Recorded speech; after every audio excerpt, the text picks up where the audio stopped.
सो hi guys, मैं आशीष यादव आपका आपके यूट्यूब चैनल पर स्वागत करता हूं। दोस्तों, अगर आप किसका 10 का तैयारी अगर आप करते हो तो बिल्कुल सही स्थान पे हैं। तो चलिए, जैसा कि पता होगा क्लास कौन सा चल रहा है, मैं आपको चला रहा हूं क्या लेसन 1, जिसका नाम क्या है, प्रकाश का परावर्तन तथा अपवर्तन। उस चैप्टर के बारे में बता रहा था और इसके पहले ढेर सारे मैं लेक्चर भी दिया था। अगर देखे नहीं होंगे तो उसको आप देख लीजिएगा, देखेंगे तो अभी बेनिफिट होने वाला है। और इस पर ये जो आपके हेडिंग है, क्वेश्चन नहीं हेडिंग है, इसके बारे में आपको एक दिन लेक्चर दिया था और आज इसका नंबर है। मैं आज इसको लिखवाता हूँ बैक टू बैक, तो आप लिखेंगे सारे के सारे और फिर हम लोग क्या करते हैं, इसको आगे बढ़ाते हैं। तो आज चलिए, जहाँ तक आप लिखे थे ये हेडिंग डाल के छोड़े थे कि गोली दर्पण से संबंधित कुछ परिभाषाएं। हेडिंग डाला था कि गोली दर्पण से संबंधित महत्वपूर्ण परिभाषाएं। तो अब उसके अंदर ब्लू पेन से लिखिए गोली दर्पण के अंतर्गत गोली दर्पण के अंतर्गत कुछ परिभाषाएं इस प्रकार हैं। गोली दर्पण के अंतर्गत कुछ परिभाषाएं इस प्रकार हैं। अब उसमें से आप पहला हेडिंग डालेंगे दर्पण का क्या, ध्रुव। ये हेडिंग आपका डालेंगे, जिसको इंग्लिश में आप बोलते हैं क्या, पोल। जिसको इंग्लिश में क्या बोलते हैं, पोल। तो पहला हेडिंग होगा दर्पण का ध्रुव। ये हेडिंग हो गया, कर लिया। अब इसका परिभाषा लिखो, मैं बोल रहा हूँ इसकी परिभाषा लिखे। गोली दर्पण के परावर्तक तल के मध्य बिंदु को, गोली दर्पण के परावर्तक तल के मध्य बिंदु को दर्पण का ध्रुव कहते हैं। गोली दर्पण के परावर्तक तल के मध्य बिंदु को दर्पण का ध्रुव कहते हैं। एक खड़ी पाई लगाइए, फिर उसके आगे लिखिए इसे हम कैपिटल पी का मतलब समझ गया। कैपिटल पी का मतलब ये होता है, हिंदी मत लिख देना कि कैपिटल पी, नहीं, इसे हम कैपिटल पी का सेंस ये है, इसे हम कैपिटल पी से प्रदर्शित करते हैं। हो गया। अब उसके बाद ये नीचे ये इमेज बनाएंगे, M1 और ये हो जाएगा M2। M1 हो गया और क्या हो गया, M2 हो गया। और इसमें मैंने पेंट कर दिया आउटर साइड में। तो ये दर्पण कौन सा हो गया, अवतल दर्पण हो गया, क्योंकि हम लोग पढ़ रहे हैं ना गोली दर्पण से, तो उत्तल के लिए भी तो होगा। ये हो गया M1 और ये हो गया क्या, M2, दोनों दर्पण के लिए। और इसमें पेंट मैंने कहाँ कर दिया, इनर साइड में। इनर साइड बोले तो अंदर कैसे, ये जब इसको बढ़ाएंगे तो ये वाला हिस्सा अंदर जाएगा। ठीक, ये हो गया आपका कौन सा, उत्तल दर्पण। दर्पण कौन सा हो गया, उत्तल दर्पण। तो इसकी परिभाषा क्या है, देखिए दर्पण का ध्रुव क्या होता है, गोली दर्पण के परावर्तक तल के मध्य बिंदु को दर्पण का ध्रुव कहते हैं। तो देखिए गोली दर्पण का परावर्तक तल ये है ना, यह है तो परावर्तक तल, इसके मध्य बिंदु को, इसके किस बिंदु को, मध्य बिंदु को दर्पण का ध्रुव कहते हैं। और इससे हम लोग किसे दिखाते हैं, पी से। तो ये हो जाएगा आपका पी और इसमें हो जाएगा आपका क्या हो जाएगा, ये पी हो जाएगा। पी फॉर क्या, पोल। तो अब इसकी जो परिभाषा लिखे ना, ये इमेज आउट कर लीजिए। आप जो परिभाषा लिखे हैं इसमें ये इमेज आउट कर लेंगे, दोनों अवतल और उत्तल के लिए हो जाएगा। ठीक, क्लियर हुआ क्या, कंप्लीट हुआ। तो डन, कंप्लीट। अब मुझे एक क्वेश्चन आपसे पूछ रहा हूँ, बताइएगा कि एक दर्पण में जैसे गोली दर्पण हो गया, इसमें कै ठो पोल आ सकता है, क्या एक ही पोल आएगा या फिर अनंत पोल आ सकते हैं, अवतल दर्पण चाहे उत्तल दर्पण हो। चलिए बताइएगा कि एक दर्पण में कितने पोल हो सकते हैं। तो चलिए मैं आपको बताता हूँ, एक दर्पण में एक ही पोल होगा। क्यों, क्योंकि परावर्तक तल के मध्य बिंदु को, तो इसका एक ही ना मध्य बिंदु होगा, इसका एक ही मध्य बिंदु होगा। तो अगर आपसे कोई टीचर या फिर कोई स्टूडेंट पूछे बताओ भाई एक दर्पण में कितने पोल होंगे, तो आप बताइएगा एक दर्पण में ओनली पोल होगा, इससे ज़्यादा नहीं हो सकता है। इतना क्लियर हुआ। अब अगला हेडिंग आप डालेंगे क्या, ये सेकेंड हेडिंग डालेंगे आपका वक्रता केंद्र। अगला हेडिंग डालिए, इमेज बन गया ना, उसके बाद अगला हेडिंग डालिए वक्रता केंद्र। और इंग्लिश इसको बोलते हैं सेंटर ऑफ कर्वेचर, वक्रता केंद्र। ये हेडिंग पड़ गई। अब इसके अंदर इसकी परिभाषा लिखिए, देखिए गोली दर्पण जिस गोले का, परिभाषा इसका लिखिए भाई, गोली दर्पण जिस गोले का कटा भाग होता है, गोली दर्पण मैं समझा चुका था इस लेक्चर को, आज क्यों लिखवाऊंगा और आप लिखते चलिए। गोली दर्पण जिस गोले का कटा भाग होता है उस गोले के केंद्र को, गोली दर्पण जिस गोले का कटा भाग होता है, गोली दर्पण जिस गोले का कटा भाग, या फिर ऐसे लिख सकते हैं चलेगा, गोली दर्पण जिस खोखले गोले का, खोखले लगा लीजिए थोड़ा और बेस्ट होगा, खोखले, गोली दर्पण जिस खोखले गोले का कटा भाग होता है उस गोले के केंद्र को ही गोली दर्पण का, उस गोले के केंद्र को ही गोली दर्पण का वक्रता केंद्र कहते हैं। फिर से मिला लीजिए, गोली दर्पण जिस गोले खोखले गोले का कटा भाग होता है उस गोले के केंद्र को ही गोली दर्पण का वक्रता केंद्र कहते हैं। एक खड़ी पाई लगाइए। उसके बाद लिखिए इसे हम सी से प्रदर्शित करते हैं। इसे हम देखिए ऐसे, ये सी है, ABCD वाला सी, क्यों सी फॉर हो गया क्या, सेंटर। लिखिए इसे हम सी से प्रदर्शित करते हैं, इसे हम सी से प्रदर्शित करते हैं। बन चुका होगा, इतना आपने लिख लिया इसका डेफिनेशन। अब चलते हम लोग क्या करते हैं, इसका इमेज लेना बड़ा ज़रूरी है। ये इमेज ले लीजिए M1 और ये हो जाएगा क्या M2। गोली दर्पण के लिए पढ़ रहे हैं तो दोनों के लिए, अवतल और क्या उत्तल, दोनों के लिए। पहले हम अवतल के लिए बना दिया, तो ये इसका हो जाएगा यहाँ पे सेंटर वक्रता केंद्र। इसको हम लोग किससे दिखाते हैं, सी से। बाकी आप पोल सोल नहीं दिखा रहा हूँ क्योंकि पोल की फिलहाल यहाँ पे ज़रूरत नहीं है, मतलब जो हेडिंग पड़ा है हम लोग केवल उसी से रिलेटेड बात कर रहे हैं। यहाँ पे पोल है तो पोल को नहीं शो करा रहा हूँ क्योंकि पोल की बात ऊपर हो चुकी है। यहाँ पे जो हेडिंग पड़ रहा है ना, हम उसी की बात कर रहे हैं। अब उसके बाद यहाँ पे मैंने M1 ले लिया, यहाँ पे क्या ले लिया, M2 ले लिया। M1 और क्या हो गया, M2 हो गया। और इसमें मैं इनर साइड में पेंट कर दिया, कलई कर दिया बोले तो। ये हो गया आपका कौन सा दर्पण, उत्तल दर्पण। और ये आपका हो गया कौन सा दर्पण, ये अवतल दर्पण हो गया। क्या समझदार लोग समझ रहे हो मेरे भाई और सिस्टर लोग, समझ रही हैं आप लोग कि नहीं, समझ रही होंगी। अब यहाँ से सी हो गया और ये यहाँ पे इसका सेंटर कहाँ चला जाएगा, अंदर साइड में। सेंटर का मतलब समझ रहे हो, केंद्र। जब देखो, जब इसको आप ऐसे डॉटेड लाइन से जब आप इसको ऐसे ऐसे ऐसे ऐसे बढ़ाएंगे तो इसका सेंटर अंदर ही आएगा ना। और उधर इसको जब डॉटेड लाइन से ऐसे बढ़ाएंगे तो इसका सेंटर कहाँ चला जाएगा, अंदर ही तो आएगा। इसका सेंटर कहाँ जाएगा, अंदर। तो ये अवतल दर्पण का हो गया वक्रता केंद्र और ये हो गया उत्तल दर्पण का वक्रता केंद्र। तो इसको हम लोग सी से दिखाते हैं। तो हम सिंबल का इस्तेमाल हम लोग करेंगे क्योंकि हम लोग बड़े क्लास में हो चुके हैं ना। तो मेरे ख्याल से इतना समझ में आया होगा, इतना क्लियर हो गया। वक्रता केंद्र यहाँ से फाइनल हो गया। हिंदी में लिखेंगे तो इसको वक्रता केंद्र लिखेंगे। अब एक क्वेश्चन आपसे कर रहा हूँ, बताओ कि एक दर्पण में कट हो वक्रता केंद्र आएगा। वक्रता केंद्र, वक्रता क्यों बोल रहे हैं, क्योंकि ये वक्र है ना, इसके वजह से आगे वक्र लग रहा हूँ और है तो केंद्र, इस वक्र का केंद्र है, इसलिए वक्रता केंद्र बोल रहे हैं। अब बताइएगा कि एक दर्पण में कट हो वक्रता केंद्र आप निकाल लेंगे, 10-12 हो या 100, 200, 300 कट हो केंद्र निकालेंगे। तो अगर आपसे कोई टीचर या फिर कोई स्टूडेंट कहीं का, फिर आपसे बड़े भैया दीदी कोई भी अगर आपसे पूछे कि भाई लड़के की कितने एक गोले में, अरे सॉरी एक इसमें दर्पण में कितने केंद्र आ सकते हैं वक्रता केंद्र, तो अब बताना एक ही केंद्र होगा, एक से ज़्यादा केंद्र नहीं आ सकता है। अब इतना क्लियर हुआ। अब उसके बाद अगला नंबर हम लोग, अगला हेडिंग आपको डालना है कौन सा, इतना तो क्लियर हो गया होगा। अब चलिए साथियों, अब अगला हेडिंग, भाई चलो अगला हेडिंग डाल लेते हैं, वक्रता त्रिज्या। आपकी अगली हेडिंग कौन पढ़ने वाली है, वक्रता त्रिज्या। चलिए हेडिंग डालिए, वक्रता त्रिज्या। इंग्लिश में बोलते हैं को रेडियस ऑफ कर्वेचर, इसका इंग्लिश होता है रेडियस ऑफ कर्वेचर।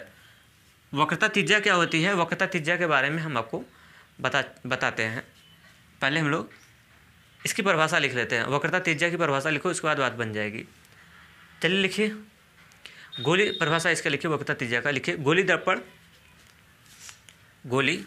दर्पण के ध्रुव, गोली दर्पण के ध्रुव तथा, परिभाषा लिखिए, गोली दर्पण के ध्रुव तथा वक्रता केंद्र को मिलाने वाली सीधी रेखा। सुनो पहले देखिए एक बार, गोली दर्पण के ध्रुव P तथा वक्रता केंद्र को मिलाने वाली सीधी रेखा को दर्पण का हम लोग क्या बोलते हैं, वक्रता त्रिज्या कहते हैं। लिखिए फिर से परिभाषा लिखिए, गोली दर्पण के ध्रुव, गोली दर्पण के ध्रुव कोष्ठ में लिख लेना P, गोली दर्पण के ध्रुव कोष्ठ में P तथा वक्रता केंद्र कोष्ठ में लिखना C को मिलाने वाली सीधी रेखा को मिलाने वाली सीधी रेखा को दर्पण की वक्रता त्रिज्या कहते हैं, को मिलाने वाली सीधी रेखा को दर्पण का वक्रता त्रिज्या कहते हैं। इसे हम वक्रता त्रिज्या कहते हैं, इसे हम स्मॉल r वक्रता त्रिज्या कहते हैं, इसे हम स्मॉल आर, स्मॉल तो स्मॉल मत लिख देना, ये स्मॉल आर बोले तो क्या ये होता है स्मॉल आर, इसे हम स्मॉल आर, इसे हम स्मॉल आर से प्रदर्शित करते हैं, इसे हम स्मॉल आर से प्रदर्शित करते हैं। जैसे किसी बुक में अगर कैपिटल आर दे दिया तो कन्फ्यूजन मत लेना, रिक्स मत लेना, रिक्स मत उठा लेना। आर क्यों है? क्योंकि रेडियस होता है ना, आर फार क्या होता है? रेडियस होता है, इसलिए आर से दिखाते हैं। देखिए अब इसका इमेज देखिए, आपको समझाने की कोशिश करूं तो ये दर्पण के लिए पढ़ना है, तो ये हो गया M1 और ये हो गया M2। एक कौन सा दर्पण हो गया भाई लोग? अवतल दर्पण हो गया, दिखा। और ये कौन सा हो गया? ये हो गया M1 और ये हो गया M2। और अरे अवतल दर्पण अभी कैसे पता भाई? पेंट जब तक नहीं किया तब तक कैसे पता? लो पेंट कर दिया, आप खुश। ये इसमें इनर साइड में, अंदर साइड में मैंने क्या कर दिया? पेंट। पेंट का मतलब समझ रहे हो ना, कलई। तो अब देखिए जिसकी टॉपिक हम जो हेडिंग डालें केवल उसी से बात रिलेटेड बात करते हैं, बाकी सबको हम छोड़ रहे हैं अभी तक, क्योंकि सबको लिखेंगे तो कूड़ा हो जाएगा ना, ढेर सारा हो जाएगा, पोल भी दिखाओ वो भी दिखाओ यार, कचरा हो जाएगा सब। लेकिन इसमें हम लोग जो डिफरेंशियल लिखा हुआ है, ये दर्पण का ध्रुव P हो जाएगा और यहाँ पे इसका हो जाएगा वक्रता केंद्र C आएगा। तो यही परिभाषा लिखा हूँ कि दर्पण के ध्रुव P तथा वक्रता केंद्र C को मिलाने वाली सीधी रेखा मिलाने वाली सीधी रेखा मिलाने वाली सीधी रेखा को, तो जो रेखाखंड CP आया है, जो रेखाखंड CP आया है, यही है आपका क्या? वक्रता त्रिज्या। और इसे हम लोग बताए ना वक्रता त्रिज्या किसे दिखाते हैं? स्मॉल आर से। तो आप यहाँ पे लिख देंगे क्या? Small R. ये लिखवाया हूँ कि गोली दर्पण, यही परिभाषा लिखवाया हूँ कि दर्पण के ध्रुव P तथा वक्रता केंद्र को मिलाने वाली सीधी रेखा को दर्पण का ध्रुव वक्रता त्रिज्या कहते हैं। और इसमें इसको हम लोग दिखाते हैं किससे? स्मॉल आर से दिखाते हैं। तो ये हो गया उत्तल दर्पण अवतल के लिए, और यही आपको उत्तल में भी तो काम कर लेना, क्योंकि हम लोग दर्पण के लिए पढ़ रहे हैं, तो उत्तल दर्पण के लिए भी काम होगा। ये दर्पण का ध्रुव हो गया P और यहाँ पे हो जाएगा क्या? C। तो दर्पण के ध्रुव P तथा C को मिलाने वाली सीधी रेखा को ही दर्पण की वक्रता त्रिज्या कहते हैं, और इसको किससे दिखाते हैं? स्मॉल आर से दिखाते हैं। तो स्मॉल आर आपको क्लियर हो गया। मेरे ख्याल से ये चीज़ आपको बढ़िया से समझ में आ चुका होगा। अब चलते हम लोग क्या करते हैं, अगला कंटिन्यू करते हैं। अब ये क्लियर हो गया। अब यहीं से अगर कोई क्वेश्चन अगर आपसे कर दे कि बताओ एक दर्पण में कितने त्रिज्या होंगी, तो एक दर्पण में एक ही तो त्रिज्या आएगा, एक से ज़्यादा त्रिज्या नहीं आएगा। अब अगला हेडिंग हम लोग डालते हैं क्या? मुख्य अक्ष, प्रिंसिपल एक्सिस। अगली हेडिंग आपकी पढ़ने वाली क्या? प्रिंसिपल एक्सिस, मुख्य अक्ष। हेडिंग डाल के बैठ जाओ। बैठने का मतलब, मेरे कहने का मतलब यार हेडिंग डाल के बैठ जाओ तो ऐसा नहीं कि बैठ गए बढ़िया से ऐसे बैठ गए ऐसे। अरे ऐसे नहीं बैठना, आँख बंद करके बैठने का मतलब क्या बताऊँ, समझदार हो ना। चलिए अब अगला हेडिंग हम लोग डाल लेते हैं ना, मुख्य अक्ष। चलिए इसकी परिभाषा लिखिए, इसकी परिभाषा मुख्य अक्ष प्रिंसिपल एक्सिस हेडिंग और इसकी डिफिनेशन लिखते हैं। लिखिए गोली दर्पण के ध्रुव कोष्ठ में क्या? P। गोली दर्पण के ध्रुव कोष्ठ में क्या? P तथा वक्रता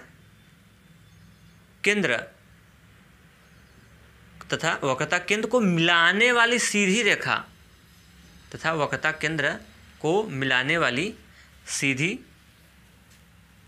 रेखा जो वक्रता केंद्र से आगे की ओर जाती हो। सीधी रेखा जो वक्रता केंद्र से कहाँ की ओर जाती हो? सीधी रेखा जो वक्रता केंद्र से आगे की ओर जाती हो, जो वक्रता केंद्र से आगे की ओर जाती हो, उस रेखा को दर्पण का मुख्य अक्ष कहते हैं, प्रिंसिपल एक्सिस। उस रेखा को दर्पण का मुख्य अक्ष कहते हैं। क्लियर हुआ क्या? मुख्य अक्ष कहते हैं। इसका कोई सिंबल तो नहीं है फिलहाल, कोई प्रतीक नहीं है। देखिए हम लोग क्या कर दिया, ये हो गया हमारा M1 और ये हो गया हमारा क्या? M2। मैंने पेंट कर दिया अंदर बाहर साइड में। तो दर्पण दोस्तों कौन सा बन गया भाई बताओ? ये बन गया आपका अवतल दर्पण, गर्दा मचा के अवतल दर्पण हो गया। तो इसकी परिभाषा देखिए, वक्रता त्रिज्या और मुख्य अक्ष में अंतर मैं आपको बताया था, फिर भी बता देता हूँ। और यहाँ पे हो जाएगा दर्पण का ध्रुव P और यहाँ पे हो जाता है क्या? C। तो दर्पण के ध्रुव P तथा C अगर ऐसे मिला दोगे तो ये तो हो जाएगा R, वक्रता त्रिज्या। मिलाने वाली सीधी रेखा जो वक्रता केंद्र से कहाँ की ओर जाती हो? आगे की ओर जाती हो। वक्रता केंद्र से कहाँ? ये आगे, ये पूरा ये वक्रता केंद्र से जब आगे बढ़ा दोगे तो अब ये पूरी लाइन जो हो जाएगी आपकी किसका काम करना स्टार्ट कर देगी? ये हो जाएगा प्रिंसिपल एक्सिस, बोले तो क्या? मुख्य अक्ष का काम करना स्टार्ट कर देगी। जब यहीं तक रहता है तब तो वक्रता त्रिज्या हो गई, लेकिन जब उसको मिलाने के बाद फिर आगे बढ़ा देंगे तो वो मुख्य प्रिंसिपल एक्सिस हो जाएगा।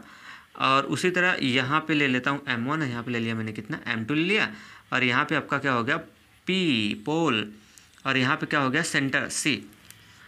तो दर्पण के ध्रुव P तथा वक्रता केंद्र C को मिलाने वाली सीधी रेखा जो वक्रता केंद्र से कहाँ की ओर पास आगे की ओर जाती हो, उस रेखा को हम लोग बोलते हैं प्रिंसिपल एक्सिस।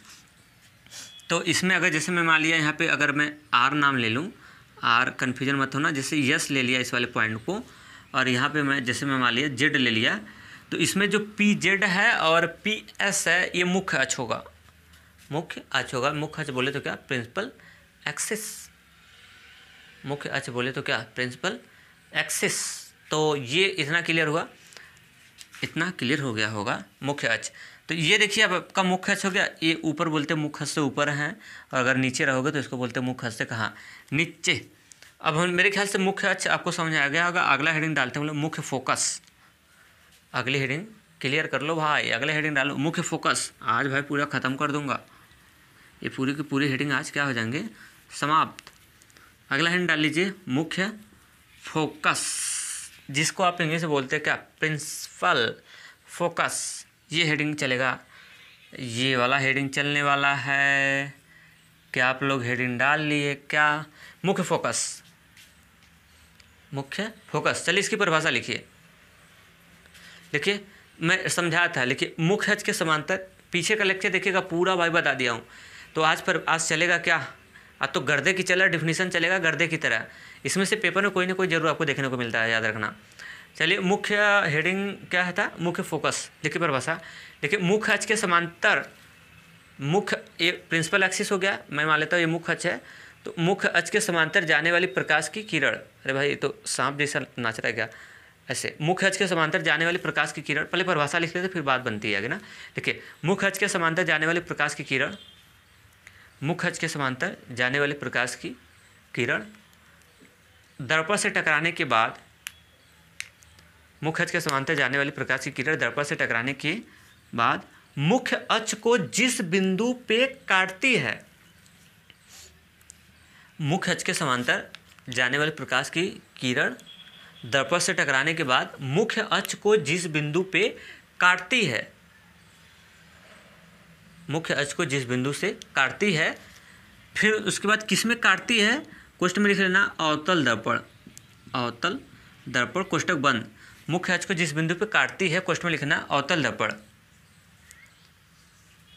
जिस बिंदु पे काटती है क्वेश्चन में अवतल दर्पण, या उसी के आगे लिखिएगा या उसी में सब लंबा परिभाषा है, या मुख्य अक्ष के जिस बिंदु से आती हुई प्रतीत होती है, या मुख्य अक्ष के जिस बिंदु से आती हुई प्रतीत होती है।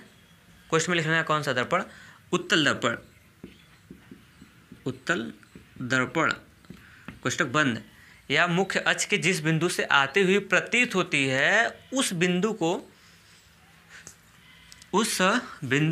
दर्पण का, उस बिंदु को दर्पण का मुख्य फोकस कहते हैं, उस बिंदु को दर्पण का मुख्य फोकस कहते हैं। इतना क्लियर होगा। अब आगे बढ़ाइए। इसे हम कैपिटल एफ से प्रदर्शित करते हैं। प्रदर्शित करने का मतलब पता है, सिंबल दिखाना। इसे हम कैपिटल एफ से प्रदर्शित करते हैं, इसे हम कैपिटल एफ से प्रदर्शित करते हैं। इतना क्लियर हुआ। अब चलो बाई इमेज के द्वारा हम लोग समझते हैं, तो और ही बेस्ट समझ में आने वाला है। किससे? बाई इमेज के द्वारा। देखिए ये देखिए, ये हो गया आपका अवतल दर्पण, ये यहाँ पे बना लो, कोई दिक्कत नो। M1 और क्या हो जाएगा, M2 हो जाएगा। और ये हो गया आपका कौन सा, उत्तल दर्पण। नो यार गलती हो गई, अगर गलती तो हो गई ना।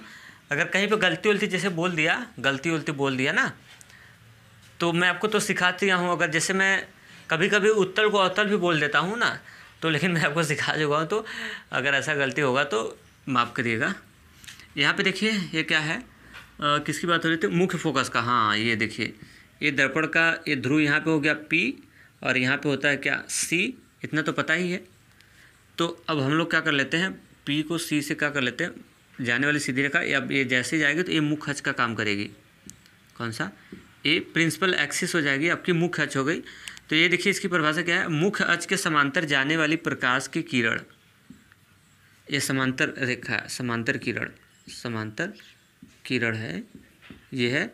तो मुख्य अक्ष के समांतर जाने वाले प्रकाश की किरण दर्पण से टकराने के बाद, अब दर्पण से जाएगा टकराएगा, क्योंकि ये है चमकदार सतह, पीछे किया गया पेंट कलई है, तो पीछे ऐसे फोड़ के थोड़ी ना घुस जाएगी उधर, क्योंकि पेंट किया गया है। जैसे आप अपने शीशा में ऐसे पेंट लाइट जलाते हैं तो लाइट ऐसे आती टकराती, टकराने के बाद यूँ करके जाती है ना। तो दर्पण से टकराने के बाद जैसे टकराई और ये लाइट कहाँ हो गई, ये इस तरह से ऐसे आ गई प्रकाश किरण, इस तरह से आ गई। तो ये हो गई आपतित किरण, ये हो गई परावर्तित किरण। तो ये मुख्य अक्ष को जिस वाले पॉइंटवा पे काटता है ना, जिस बिंदु पे मुख्य अक्ष को काट देता है, वही होता है हमारा क्या, मुख्य फोकस। और इसे हम लोग किससे दिखाते हैं, एफ से। इसे किससे दिखाते हैं, एफ से। एक फैक्ट मैं आपको बता देता हूँ जानकारी के लिए, कि जो यफ होता है वह सी और पी के बीच में ही आता है। इसका मैं डेरिवेशन कराऊंगा। जो यफ होता है हमेशा सी और पी के बीच ही आता है। तो इसका डेरिवेशन फिलहाल अभी पार्ट पीछे अभी बताऊंगा, पहले ख़त्म हो जाए, ये ख़त्म हो जाए फिर मैं आपको बताता हूँ। अब जब डिफिनीशन ख़त्म हो जाएगा तो बताऊंगा, लेकिन याद रखना कि सी और पी के बीचों बीच आपका क्या आता है, यफ आता है। मतलब जैसे सी पी के बीच की दूरी अगर 20 होगा तो यफ कहाँ पे होगा, 10 पे होगा। तो चलिए देखिए, पहले हम लोग करते हैं, मुख्य अक्ष के समांतर जाने वाली प्रकाश की दर्पण से टकराने के बाद मुख्य अक्ष को जिस बिंदु पे काटती है, या मुख्य अक्ष के जिस बिंदु से जाती है, या मुख्य अक्ष के जिस बिंदु पे काटती है, या मुख्य अक्ष के जिस बिंदु से आती हुई प्रतीत होती है, उस बिंदु को हम लोग क्या बोलते हैं, ये लिखवा रहा हूँ परिभाषा, उस बिंदु को हम लोग बोलते हैं मुख्य फोकस। तो ये हो गया अवतल दर्पण के लिए, किसके लिए, अवतल दर्पण के लिए। अब उत्तल दर्पण के लिए भी बना लेते हैं, तब ना बात बनेगी। अब उत्तल दर्पण के लिए भी बना देता हूँ भाई, तब ना बतिया बनेगी। चलिए यहाँ पे ऐसे बना देता हूँ, M1 और ये हो जाएगा क्या, M2 हो जाएगा। अब यहाँ पे देखिए उत्तल दर्पण का यहाँ पे तो पोल हो जाएगा, और इसको जब आप ऐसे राउंडिंग कराएंगे तो इसका सेंटर कहाँ चला जाता है, अंदर जाता है। तो यहाँ पे C हो जाएगा, और इससे जाने वाली सीधी रेखा अगर पास कराएंगे तो ये किसका काम करेगी, ये मुख्य अक्ष का काम करेगी। किसका, प्रिंसिपल एक्सिस का काम करेगी। अब इसमें भी दिखाना है मुख्य अक्ष के समांतर जानी चाहिए प्रकाश किरण, कहाँ, मुख्य अक्ष के समांतर। तो भाई अभी पेंटवा तो नहीं किया बाहर, पेंटवा तो भूल गया, पेंट भी करना है। चलो पेंट मैंने इसको कर दिया। अब मुख्य अक्ष के समांतर ले जाना है, तो यहाँ पे तो यार मुख्य अक्ष के समांतर चला गया, लेकिन थोड़े से समझदारी दिखाएंगे। यहाँ पे मुख्य अक्ष तो इधर है, अब ऐसे मुख्य अक्ष के समांतर अगर लाइट ऐसे ड्रा करेंगे तो यार अभी तो पीछे कलई किया हुआ है ना, तो इधर से आप ड्रा कैसे कर सकते हैं। अच्छा बताओ, आप ही जिधर चेहरा का पेंट किया गया है उसमें उधर चेहरा ऐसे शक्ल ऐसे देख के बोले मेरा तो चेहरा नहीं दिख रहा है। अरे बानर कहेंगे चेहरा कहाँ से दिखेगा, हैं जिधर पेंट किया उधर देखोगे। अरे जिधर कलई नहीं है, वाइट वाला है, उधर फेस करके देखेंगे तब ना दिखेगा। तो वाइट वाला इधर किधर है, इधर है। तो इस क्या कर लेते हैं, पी को थोड़ा सा इधर खसकाते हैं, और ये जो मुख्य अक्षवा है ना इसको क्या कर लेते हैं, बढ़ा लेते हैं, क्योंकि लाइट तो इधर ही से डालेंगे, उधर से तो डाल नहीं पाएंगे। तो अब चलते हैं मुख्य अक्ष के समांतर जाने वाले प्रकाश की किरण। ये मुख्य अक्ष आ गया, डॉटेड लाइन से बढ़ा दिया मुख्य अक्ष को थोड़ा इधर। अब मुख्य अक्ष के समांतर जाने वाले प्रकाश की किरण दर्पण से ऐसे टकराया, टकराने ऐसे दर्पण से क्या हो गया, टकराने के बाद ऐसे चला गया, टकराया, टकराने के बाद क्या हो गया, इस हिसाब से आपका क्या हो गया, ये चला गया। अब इसके बाद हम लोग क्या कर लेते हैं, अब इस लाइन को हम लोग पीछे बढ़ाते हैं। एक्चुअल में कल्पना करते हैं कि यहाँ से अगर जैसे इधर से कोई आदमी देखेगा तो उसको लगेगा कि ये लाइट कहाँ से आ रही, इधर से आ रही कहीं से। तो हम इसको पीछे बढ़ाते हैं, क्यों, क्योंकि ये तो निकल गई ना। देखो एक्चुअली में ये हो रहा है कि ये लाइन तो मुख्य अक्ष को काट ही नहीं रही है। सच्चाई ये है कि प्रकाश की किरण यहाँ पे लिख लेना, समांतर, यहाँ पे ऐसे आपको लिखना होगा, समांतर किरण है, किसके समांतर, मुख्य अक्ष के समांतर है। तो अगवा मुख्य अक्ष के समांतर भी मुख्य अक्ष लिख देना, कोई दिक्कत नहीं है, नहीं लिखेंगे तो भी चलेगा। तो अब जैसे ये आई लाइट और टकराने के बाद चली गई, ये तो मुख्य अक्ष को कटवे नहीं की, लेकिन परिभाषा क्या होता है कि मुख्य अक्ष के समांतर जाने वाली प्रकाश की किरण दर्पण से टकराने के बाद मुख्य अक्ष को जिस बिंदु पे काटती है, या फिर मुख्य अक्ष के जिस बिंदु से आती हुई फील होती है, उस वाले पॉइंट को उस वाले पॉइंट को हम लोग बोलते हैं दर्पण का ध्रुव कहते हैं। उस वाले पॉइंट को हम लोग बोलते हैं मुख्य फोकस। ना, तो हम इसको कहाँ कर लेते हैं, हम इसको पीछे बढ़ा लेते हैं हम लोग, कि आखिर देखते हैं कि पीछे बढ़ाने से कहाँ एक बढ़ाया जा रहा है, जबरी बढ़ाया जा रहा है, काल्पनिक लाइन है, ये रियल में होता नहीं है, रियल में होगा नहीं, क्योंकि टकरा के तो चली जाएगी, काटेगी कहाँ, तो उसको हम लोग कल्पना से बढ़ा लेते हैं। तो इस वाले पॉइंट पे काटा, तो ये आपका क्या हो जाएगा, यफ हो जाएगा, मुख्य फोकस हो जाएगा। इस वाले पॉइंट पे काटा है और ये वाला पॉइंट किसका काम करेगा, मुख्य फोकस।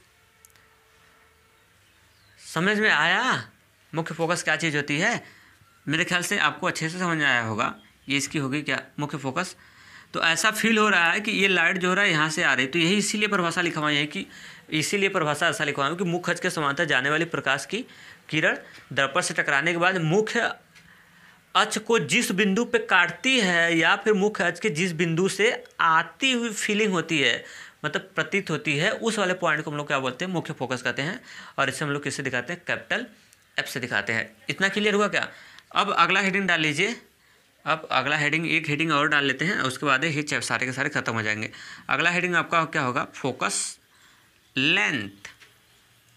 अगली हेडिंग क्या होगी, फोकल लेंथ, यानी बोले तो क्या, फोकस दूरी। फोकल लेंथ नहीं, हेडिंग साहब डालना है फोकस दूरी। चलो, फोकस दूरी क्या होती है, मैं इसकी परिभाषा भी बता दिया, सब बता दिया था। आज का हेडिंग लिखो, फोकस दूरी हेडिंग में लिखो, इसके बारे में डिफिनेशन लिखो। पहले लिखे, दर्पण के ध्रुव P, दर्पण के ध्रुव P तथा मुख्य फोकस, दर्पण के ध्रुव P तथा मुख्य फोकस तक के दूरी को हम लोग क्या बोलते हैं, फोकस दूरी कहते हैं। तक के दूरी को फोकस दूरी कहते हैं, और इसे स्मॉल एफ से प्रदर्शित करते हैं, और इसे स्मॉल एफ से प्रदर्शित करते हैं। तो चलिए इमेज प्लॉट करते हैं इसका थोड़ा। इस इमेज, अरे एक मिनट याद रखना मेरे भाई लोग, एक चीज़ याद रखिएगा, एक चीज़ छूटा है क्या, जो मैं ये आपको मुख्य फोकस, जो ये आपको मुख्य फोकस हेडिंग डलवाया था, हेडिंग डलवा के उसकी परिभाषा लिखवाया था, उसकी परिभाषा के बाद ये दोनों इमेज आउट कर लीजिएगा। मैं तो मिटा दिया हूँ, इसके पहले तो इमेज आप वीडियो में देखेंगे तो बना होगा। ये दोनों इमेज क्या कर लीजिएगा, आउट कर लीजिएगा, ठीक। मुख्य फोकस यहाँ पे दिखा के इमेज आउट कर लीजिएगा। अब इसकी परिभाषा फोकस दूरी का तो लिखवा दिया हूँ, अब इसका फोकस दूरी का इमेज ले लीजिए, इमेज प्लॉट करिए। ये इमेज देना जरूरी है। M1 हो गया, और क्या हो गया, M2 हो गया, और ये दर्पण का ध्रुव क्या हो गया, P हो गया, यहाँ पे क्या हो गया, C हो गया, और इसको हमने क्या कर दिया, ऐसे मिला दिया, तो ये मुख्य अक्ष हो गया।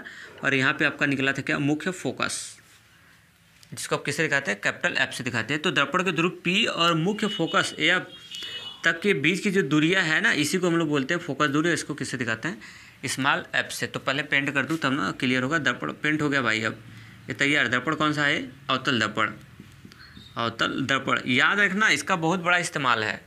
अब उत्तल के लिए भी हम लोग देख लेते हैं। ये M1 हो गया, और ये हो जाएगा हमारा क्या, M2 हो जाएगा, और यहाँ पे हो जाएगा इसका पोल है, यहाँ पे क्या हो जाएगा, C है, सेंटर हो जाएगा। और इसको हम लोग यहाँ से क्या कर लेते हैं, पूरा इसको मिला दिया, तो ये हमारा प्रिंसिपल एक्सिस हो गया, बोले तो क्या, मुख्य अक्ष, क्या हो गया, मुख्य अक्ष हो गया। और अब मुख्य फोकस कहाँ आएगा भाई, यहीं पे आएगा, बीच में आएगा मुख्य फोकस इसका। क्लियर हुआ क्या? तो दर्पण के ध्रुव P तथा ये मुख्य फोकस जो है, इन यहाँ तक की बीच की जो दूरी होती है, इसी को हम लोग बोलते हैं क्या, मुख्य फोकस दूरी कहते हैं। और इसको किससे दिखाते हैं, स्मॉल एफ से। किससे, स्मॉल एफ से। तो याद रखना किधर किधर जा रहा है, अवतल दर्पण की फोकस दूरी इधर, उत्तल दर्पण की फोकस दूरी उधर। इसका फैक्ट को आपको अच्छे तरीके से क्या करना है, याद रखना है। तो आज के लिए इतना ही, आज के लिए इतना ही। सारे के सारे डेफिनेशन आपके ख़त्म। और नोटबुक खूब बढ़िया सा गोरा सा नोटबुक बनाइएगा, अच्छा सा, मतलब गोरा सा सेंस, लिखावट सुंदर होना चाहिए। अगर अच्छा सा नोटबुक बनाओगे भाई तो नंबर आपको मैं दिलाऊंगा अच्छे से। बट मेरा नोटबुक अच्छे से तैयार करेंगे, पूरा चैप्टर ख़त्म होते होते आप देखिए कितने टैलेंटेड कर देता हूँ। तो आज के लिए इतना ही। मस्त रहिए, हंसते रहिए, और पढ़ाई करते रहिए, खाते रहिए, पीते रहिए, नहाते रहिए, सब कुछ करते रहिए। आज के लिए इतना ही। थैंक्स।